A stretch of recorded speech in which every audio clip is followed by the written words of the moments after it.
Halo, perkenalkan nama saya Faris Karuki. Di sini saya akan membahas mengenai anti korupsi. Pada kesempatan kali ini saya akan menjelaskan mengenai materi yang berjudul anti korupsi bukan sekedar wacana, tetapi kebiasaan yang harus ditanamkan. Menurut saya, materi ini sangat penting karena korupsi bukan hanya masalah hukum, tapi juga masalah moral dan karakter. Banyak orang yang berpikir bahwa korupsi hanya dilakukan oleh pejabat atau orang yang memiliki jabatan tinggi. Padahal kenyataannya korupsi dapat dimulai dari kebiasaan-kebiasaan kecil yang sering dianggap sepele. Contohnya seperti menyontek saat ujian, memasukkan data, menggunakan fasilitas kantor untuk kepentingan pribadi, atau memberikan uang agar suatu urusan dipercepat. Meskipun terlihat sederhana, tindakan seperti ini merupakan bentuk ketidakjujuran yang jika terus dilakukan akan membentuk kebiasaan buruk. Dari sinilah bibit korupsi mulai bertumbuh. Dalam materi ini juga dijelaskan bahwa dampak korupsi sangat besar bagi masyarakat. Ketika anggaran negara disalahgunakan, maka pembangunan sekolah, rumah sakit, jalan, fasilitas umum menjadi terhambat. Akibatnya masyarakat yang paling dirugikan. Dana yang seharusnya digunakan untuk meningkatkan kesejahteraan rakyat justru dinikmati oleh segelintir orang. Selain kerugian secara materi, korupsi juga merusak keadilan. Orang-orang yang bekerja dengan jujur seringkali merasa kalah dengan mereka yang menggunakan cara-cara curang. Jika kondisi seperti ini terus terjadi, masyarakat bisa kehilangan kepercayaan terhadap pemerintah maupun terhadap sistem hukum yang berlaku. Hal tersebut tentu sangat berbahaya bagi kehidupan berbangsa dan bernegara. Salah satu bagian yang menurut saya paling penting dalam materi ini adalah tentang pendidikan anti korupsi. Pendidikan menjadi cara terbaik untuk membangun karakter yang sangat jujur dan bertanggung jawab sejak usia dini.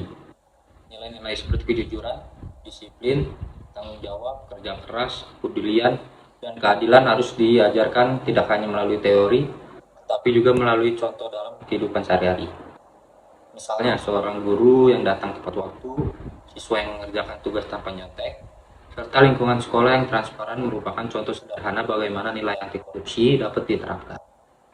Dengan begitu, sikap anti korupsi bukan hanya dipelajari, tetapi benar-benar menjadi kebiasaan.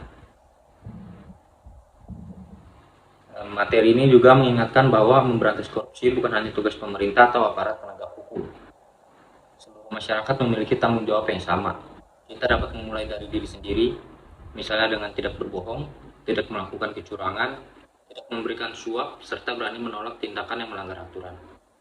Menurut saya, generasi muda memiliki peran yang sangat penting dalam mencegah korupsi.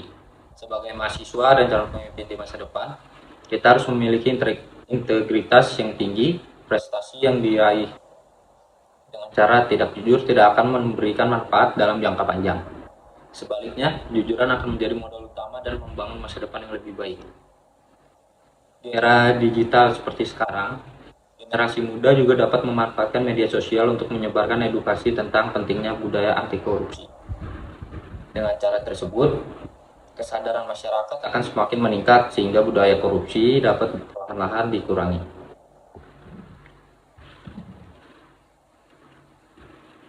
Dari keseluruhan materi ini, saya menyimpulkan bahwa anti korupsi bukan hanya sekedar slogan atau kampanye, melainkan harus menjadi bagian dari karakter setiap individu. Perubahan besar tidak selalu dimulai dari tindakan yang besar, tetapi dari kebiasaan kecil yang dilakukan secara konsisten setiap hari. Oleh karena itu, mari kita mulai membiasakan diri untuk selalu bersikap jujur, bertanggung jawab, disiplin, serta berani mengatakan benar walaupun sulit. Dengan membangun budaya anti korupsi, sejak sekarang kita ikut berkontribusi dalam menciptakan Indonesia yang lebih bersih, adil, sejahtera di masa depan. Sekian yang saya sampaikan. Terima kasih.